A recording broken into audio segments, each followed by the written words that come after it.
पिछली बार हम लोगों ने 11th क्लास में जो पढ़ा था उसमें 5 किंगडम क्लासिफिकेशन मतलब 5 जगत जो वर्गीकरण है जो व्हिटेकर ने दिया था, उसमें मैंने आप लोगों को किंगडम मोनेरा के बारे में पूरा एक्सप्लेन कर दिया था। आज हम लोग किंगडम प्रोटिस्टा के बारे में समझेंगे। किंगडम प्रोटिस्टा जो वर्ड है वो सबसे पहले हिकल एक साइंटिस्ट थे, उन्होंने दिया था। ये भी एक बहुत इम्पोर्टेंट क्वेश्चन है कि प्रोटिस्टा शब्द किसने दिया था। तो प्रोटिस्टा जो वर्ड है हिकल नामक साइंटिस्ट ने दिया था, ठीक है। और इस किंगडम में सारे यूनिसेलुलर यूकैरियोटिक ऑर्गेनिज्म मतलब एक कोशिकी यूकैरियोटिक जीवधारियों को सम्मिलित किया गया है।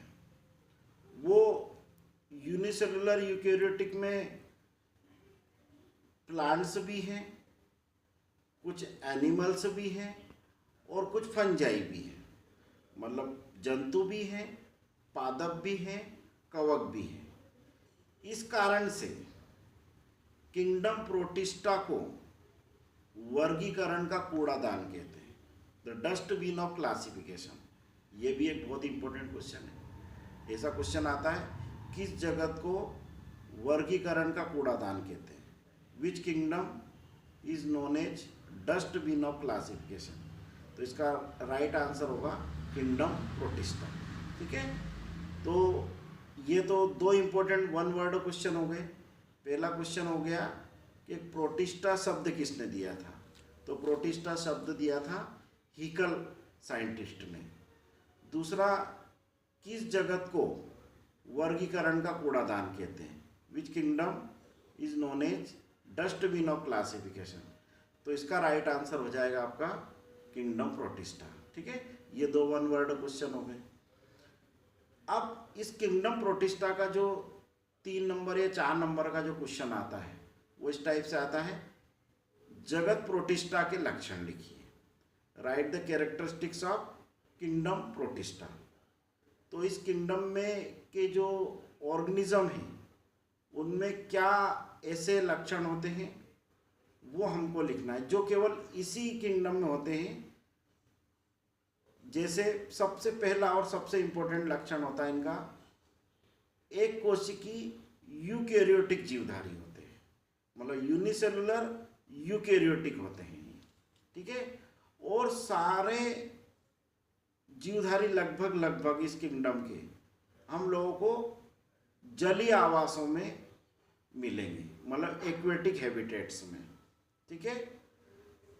तीसरा जो इम्पोर्टेंट कैरेक्टरिस्टिक्स होता है इनका, इनके अंदर इनकी जो सेल होती है उस सेल में जितने भी मेम्ब्रेन से घिरे हुए सेल ऑर्गेनेल होते हैं, मतलब जो झिल्ली से घिरे हुए कोशिकांग हैं, जैसे mitochondria, Golgi body, endoplasmic reticulum, chloroplast, सारे कोशिकांग इनके अंदर सुविकसित पाए जाते हैं, मतलब well developed membrane bound cell organelles are present in their cell, क्योंकि यूकैरियोटिक हैं।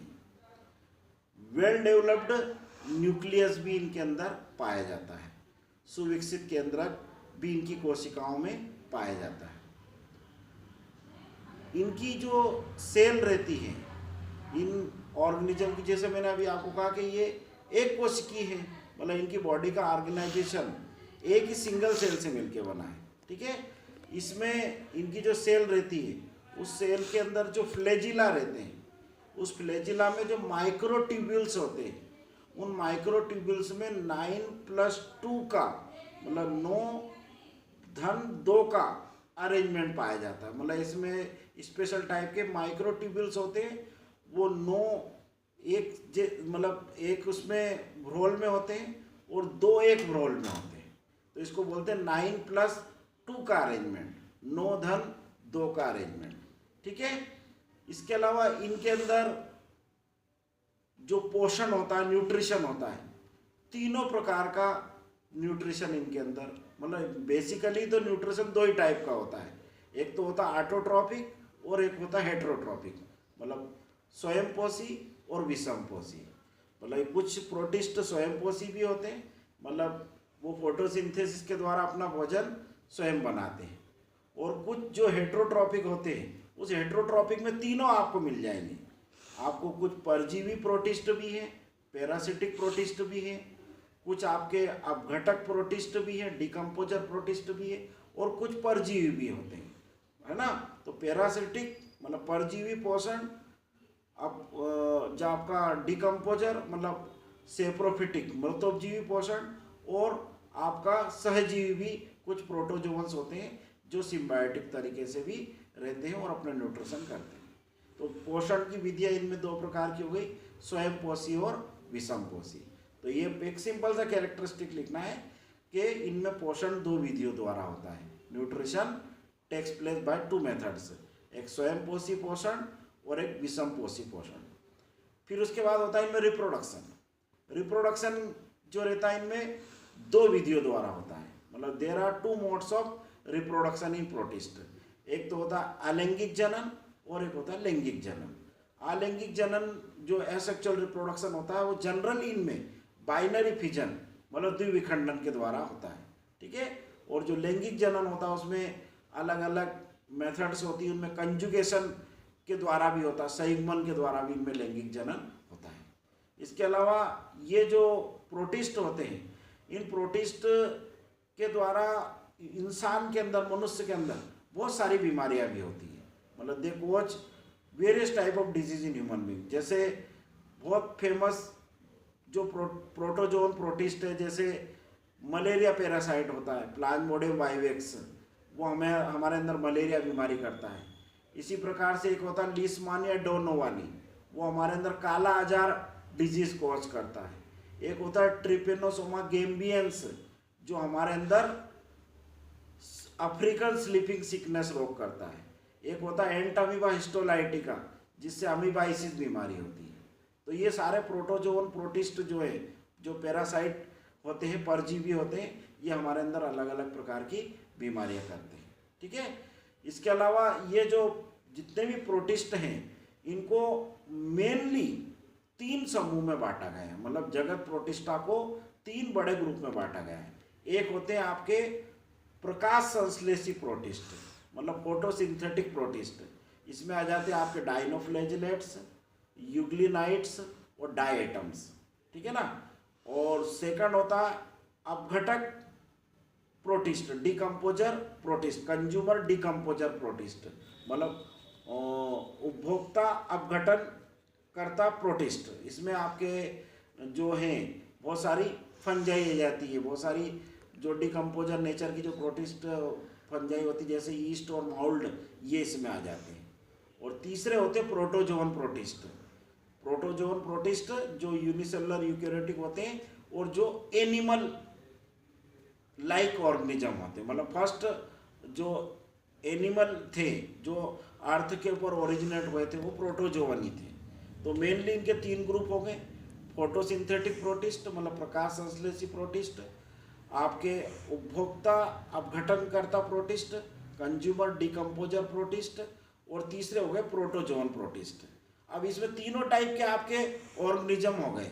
फोटोसिंथेटिक प्रोटिस्ट में आपके प्लांट लाइक हो गए, कंज्यूमर डिकम्पोजर में आपके फंजाई हो गई, प्रोटोजोन प्रोटिस्ट में एनिमल हो गए।